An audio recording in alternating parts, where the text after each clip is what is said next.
आज मला असं वाटतं कितवं वर्ष म्हणजे 11 वर्ष आज हा कोकण महोत्सव इथे साजरा होतोय आणि आपण देखील आपला सर्वांचा उत्साह आणि आशीर्वाद हा अशा सर्व महोत्सवाला लाभतो आहे. त्याबद्दल आपणा सर्वांचा धन्यवाद. मला फक्त आपल्याला एवढीच गोष्ट आता सांगायची आहे, रात्र वैरायची आहे. गाफील राहू नका, आजूबाजूला लक्ष ठेवा.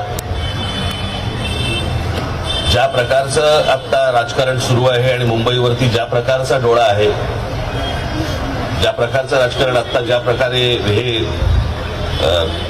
मतदार याद्या आणि याच्यातलं जे सुरू आहे याच्यावरती लक्ष ठेवावं.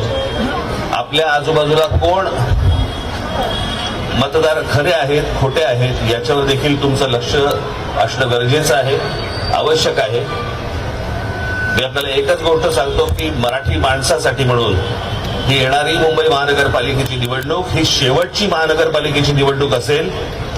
जर आपण गाफील राहिलो तर हातातनं गेली म्हणून समजा, आणि त्याच्यानंतर जे थैमान सुरू होतील या लोकांचे ते मग ते कोणालाच आवरता येणार नाही. मला फक्त आपल्याला विनंती एवढीच करायची आहे, कुठेही गाफील राहू नका. धन्यवाद.